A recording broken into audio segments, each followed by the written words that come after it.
నమ్మకం ఉందని. నాకు తెలియదు నేహ, ఈ విషయంలో నిన్ను నమ్మాలా వద్దా అనేది అర్థం కావడం లేదు.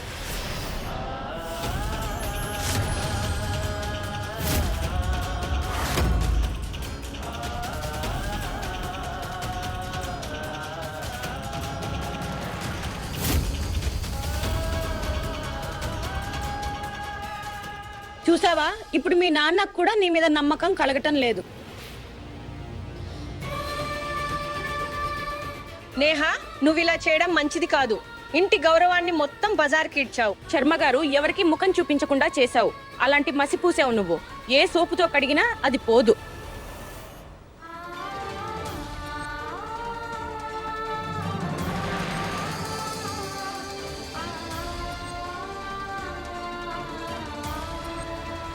నేహ అక్క ఆట ముగిసింది. అంతా అయిపోయింది. స్వాహ.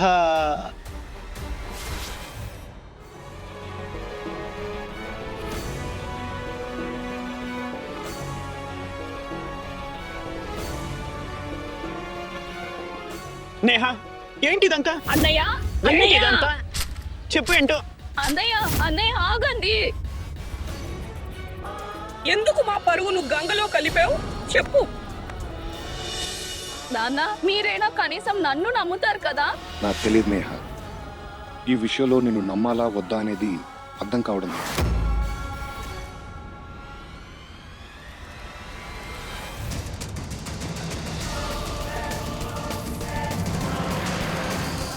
సంస్కారాలను బలిస్తూ కనిపించిన యువ జంట. అదేమిటి? ఇదైతే చాలా పెద్ద దారుణం అయిపోయింది. నేను నమ్మలేకపోతున్నాను. కానీ నాకు కూడా నమ్మబుద్ధి కావడం లేదు. కానీ చూడు, ఇదిగో చూడు, పేపర్లో ఫోటోతో సహా పడింది. అంటే సంజు, నీకు ఈ అమ్మాయి చిన్నప్పటి నుంచి తెలుసు కదా. నీ చిన్నప్పటి స్నేహితురాలు. నీకు ఈమె గురించి చాలా తెలిసే ఉంటుంది. సంజు, నిజం చెప్పు, నేహ ఇలా చేస్తుందా? అస్సలు కాదన్నయ్య. ఏంటి మీరు మాట్లాడుతుంది?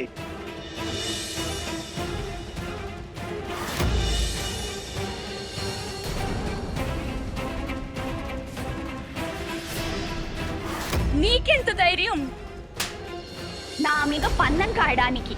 అలా చేయడం గురించి ఆ అమ్మాయి కలలో కూడా ఊహించదు. తను బలమైన వ్యక్తిత్వం ఉన్న అమ్మాయి. ఇలాంటి ఎవరైనా పనికిమాల వాళ్ళ మాట అయితే స్వయంగా దేవుడే వచ్చి చెప్పినా కూడా నేను అస్సలు నమ్మను.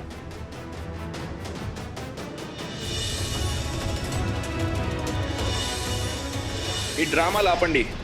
వెళ్ళా సీసాతోనే వాడి బుర్ర పగలగొట్టు. ఎందుకంటే ఈ సమాజం అమ్మాయిలని ఇలాగే తయారు చేసింది. ఇదే నిజం. కానీ ఈ గుడ్డి చెవిటి సమాజం దీన్ని చూడటానికి లేదా వినడానికి ఇష్టపడదు.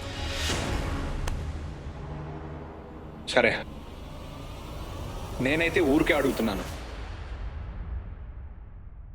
అన్నట్టు సంజు, నేను ఈ అమ్మాయిని ఎన్నిసార్లు కలిసినా తను చాలా అమాయకురాల్లా అనిపించింది.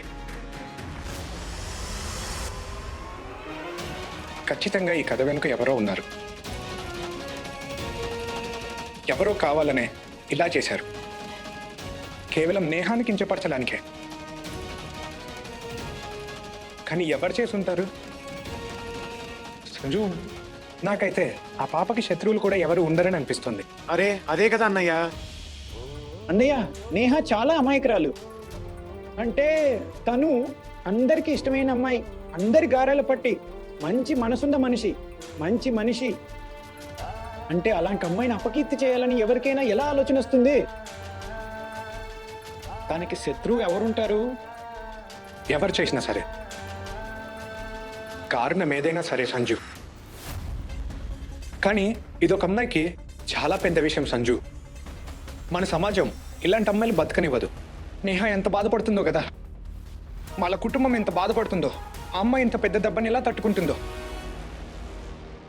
మీరు చెప్పింది నిజమన్నయ్య. నేహ చాలా సెన్సిటివ్ అమ్మాయి. పాపం ఇలాంటి దాన్ని తట్టుకోవడం ఆమెకి ఎంత కష్టం. పాపం ఇదంతా చూసి కుంగిపోయి ఉంటుంది. అన్నయ్య, నాకు ఒకే ఒక విషయం భయంగా ఉంది. ఆలోచించకుండా ఏదైనా ఆ పిచ్చిది ఏదైనా అఘాయిత్యం చేసుకోదు కదా అని.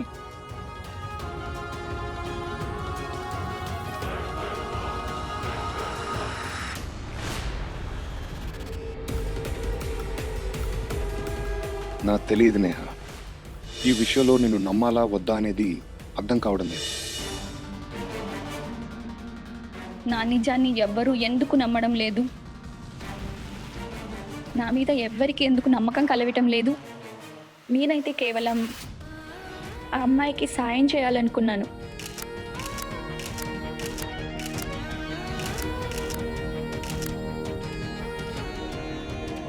కానీ నేను తప్పు చేయలేదు. ఇకపై నేనేం చేసినా ఎవ్వరూ నన్ను నమ్మరు. మమ్మీ, బిభూర్ అన్నయ్య, చివరికి నాన్న కూడా నన్ను నమ్మలేకపోతున్నారు. జీవితాంతం ఇక ఈ నిందతోనే గడపాలి. విభోర్ అన్నయ్య వీధిలో వెళ్తున్నప్పుడు కూడా తల ఎత్తుకుని తిరగలేడు. ఇక నేను కూడా తిరగలేను. కుటుంబంతో వాళ్ళ కళ్ళలోకి చూసి కూడా నేను మాట్లాడలేను.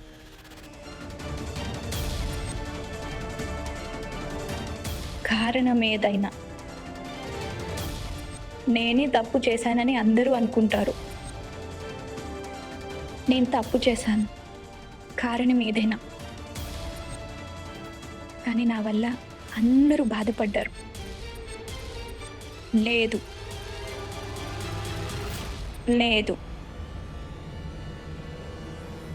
నేను ఈ ప్రపంచంలోనే బెస్ట్ కూతుర్ని కాదు. నేను ప్రపంచంలోనే చెత్త కూతుర్ని, చాలా చెడ్డ కూతుర్ని. ఇలాంటి కూతురికి బతికే హక్కు అస్సలు లేదు. నేను చనిపోవడమే మంచిది.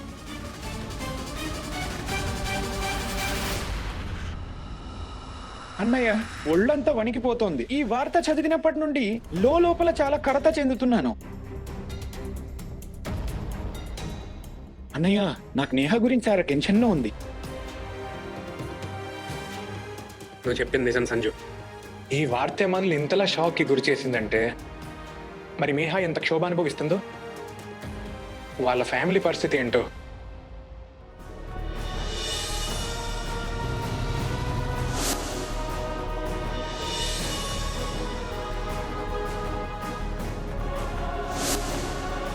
స్కూల్ బెంచ్ మీద పేర్లు రాసుకున్న వాళ్ళు ఎప్పటికీ కలిసి ఉంటారు.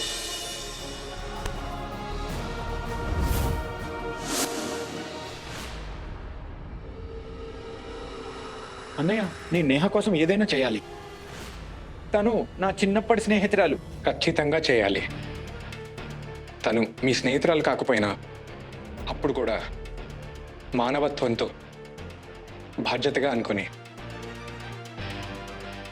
మనకు తెలియని వాళ్ళకే కష్టాల్లో సాయం చేస్తాం. మరి తనైతే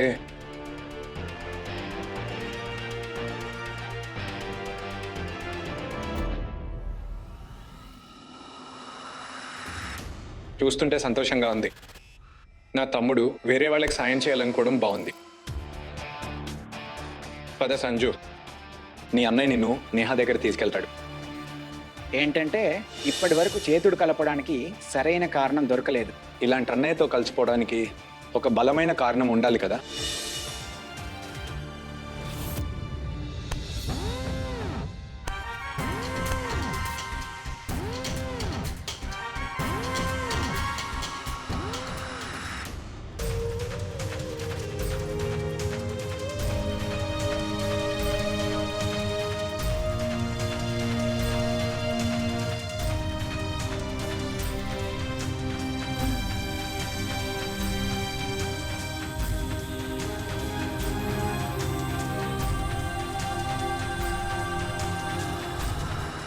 దారుణమైతే చేయించేశాను.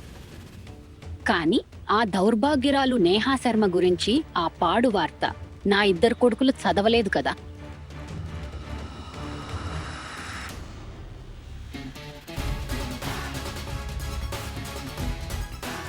Sanjay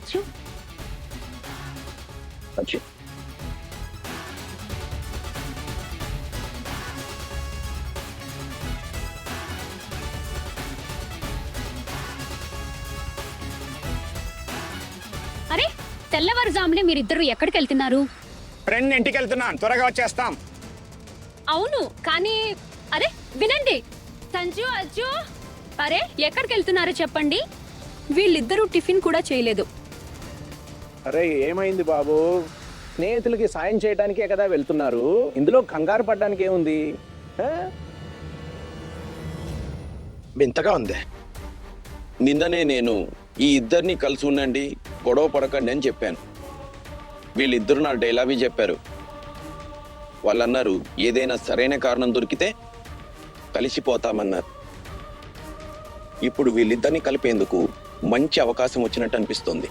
It's so nice to see them together. వావా, కోడలు ఇంగ్లీష్లో ఎంత చక్కగా మాట్లాడుతుందో. తను మాట్లాడే తీరుతో ఈ సంతోషం ఇంకా పెరిగింది. వాహ్ వాహ్ వాహ్ వాహ్.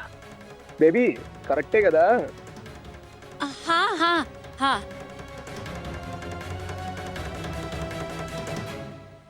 సాయం చేయడానికి ఎవరైనా ఇలా పరిగెడతారా?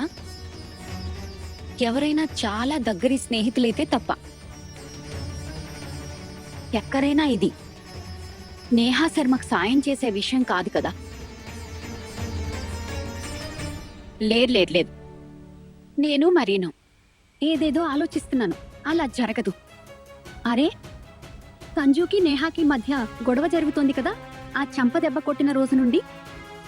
ఇక అజయ్ ఎందుకు అలా చేస్తాడు? అసలైతే నేను సంతోషించాలి. నా ప్రాణమైన ఇద్దరు కొడుకులు కలిసి ఉన్నందుకు నేనెందుకు ఆలోచించాలి ఆ దౌర్భాగ్యరాలు నేహా శర్మ గురించి? హా.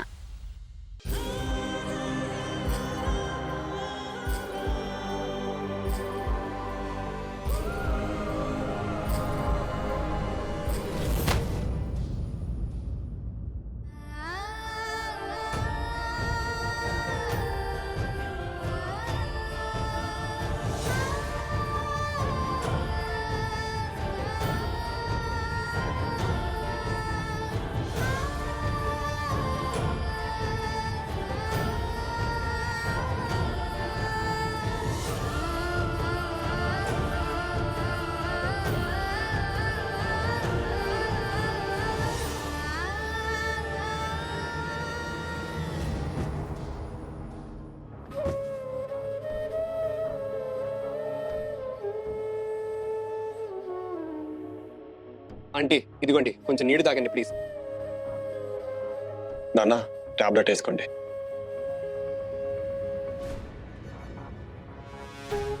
నాన్న మీరు శాంతంగా ఉండండి. ఆంటీ కొంచెం నీళ్ళు తాగండి, మీకు కళ్ళు తిరుగుతాయి ప్లీజ్.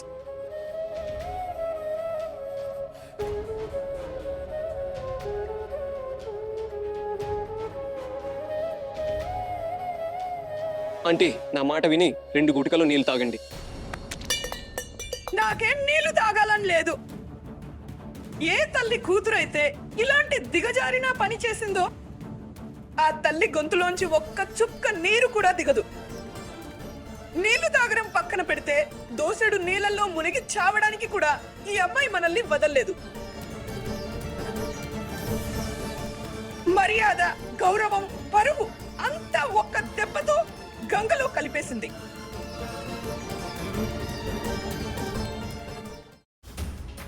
నేను మీకు ముందే చెప్పాను కదా, తను ఆడపిల్ల, తనని అదుపులో ఉంచండి. నేను మిమ్మల్ని హెచ్చరించాను, మీరు తనని గుడ్డిగా నమ్మొద్దని. కానీ మీకు మాత్రం మీ కూతురే ప్రపంచంలో ఉత్తమమైనదిగా, మంచి కూతురిగా కనిపిస్తుంది.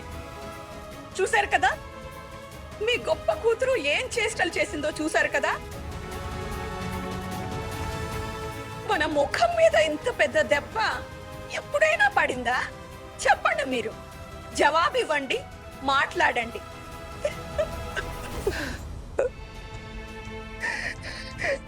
తప్పంతా మాదే.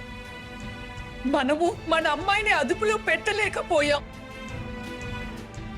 నేనెప్పుడూ చెప్తూనే ఉన్నాను, వయసు పెరిగే కొద్దీ సిగ్గు ఎగ్గులు వదిలేస్తారని.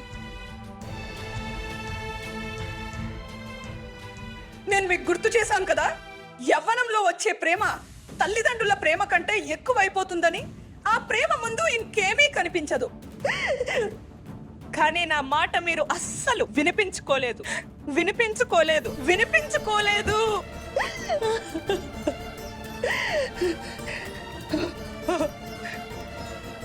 ఇప్పుడు సమాజంలో అందరికీ ముఖం ఎలా చూపించాలి, తల ఎత్తుకుని ఎలా తిరగాలి, అందరి కళ్ళలోకి చూసి ఎలా మాట్లాడాలి, ఎలా ఎలా ఎలా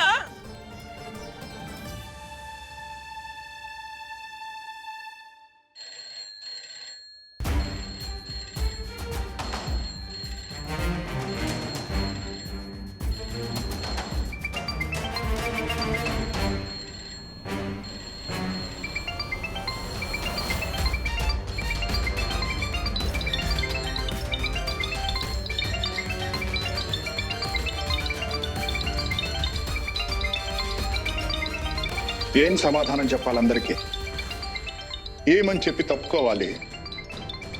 ఏం వివరించాలి? ఈ అవమానకరమైన బతుకు కంటే ఎవరైనా నేరస్తులు వచ్చి నన్ను కాల్చి చంపేయడం మేలు.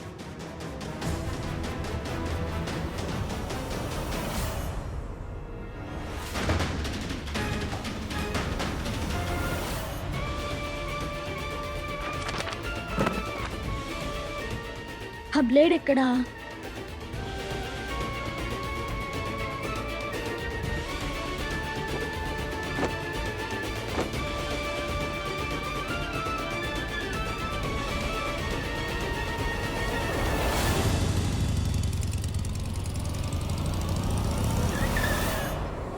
దీనికి ఏమైంది? అబ్బా, ఎప్పుడు ఇదే సమస్య. ఇంజిన్ సర్చ్ చేయమని చెప్పాను కదా.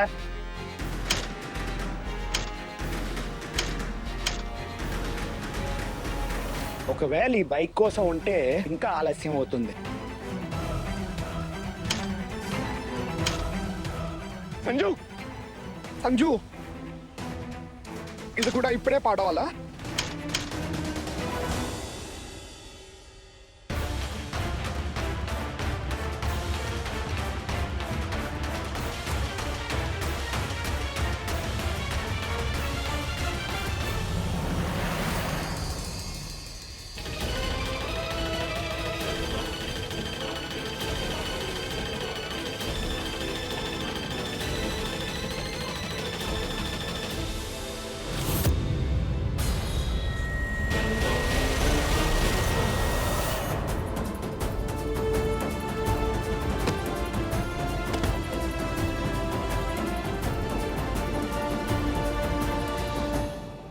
సారీ నాన్న, అది మమ్మీ.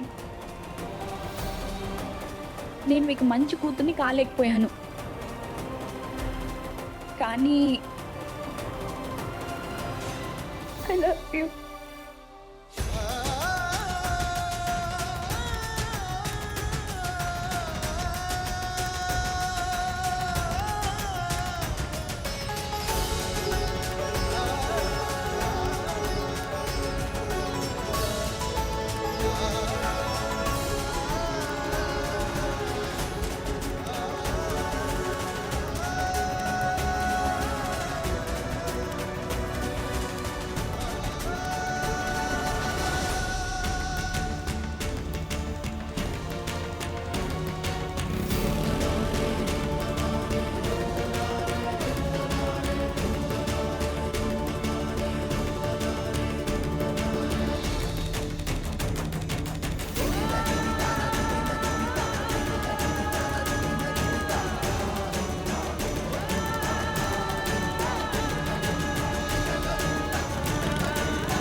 సంజు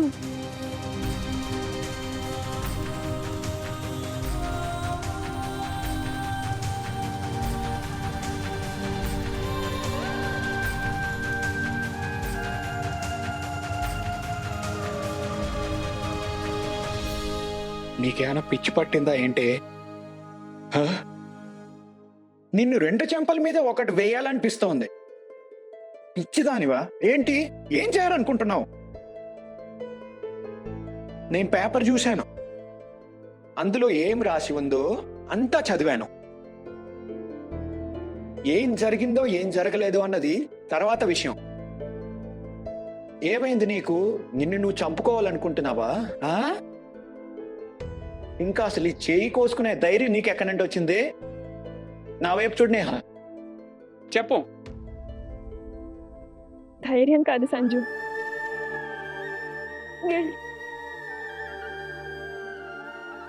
నా బతుకు మీద నాకే అసహ్యం వేస్తోంది, అవమానంగా ఉంది. తెలుసా, ఎప్పుడైతే అపరాధ భావం హద్దులు దాటిపోతుందో అప్పుడు మనిషి లోపల బాగా కుంగిపోతాడు. అప్పుడు అదే బాధ ఇలాంటి పనులు చేయడానికి ధైర్యం కూడా ఇస్తుంది. దేనికి సిగ్గుపడాలి? దేని గురించి అవమానంగా ఉంది? నువ్వు ఏ తప్పు చేయనప్పుడు ఎందుకు బాధపడాలి? నువ్వు ఏ తప్పు చేయలేదు కానీ, అర్థమైందా? సంజు, నీకు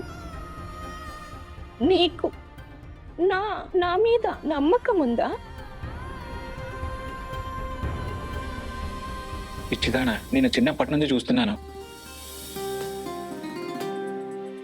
నీ గురించి నీకంటే నాకే బాగా తెలుసు.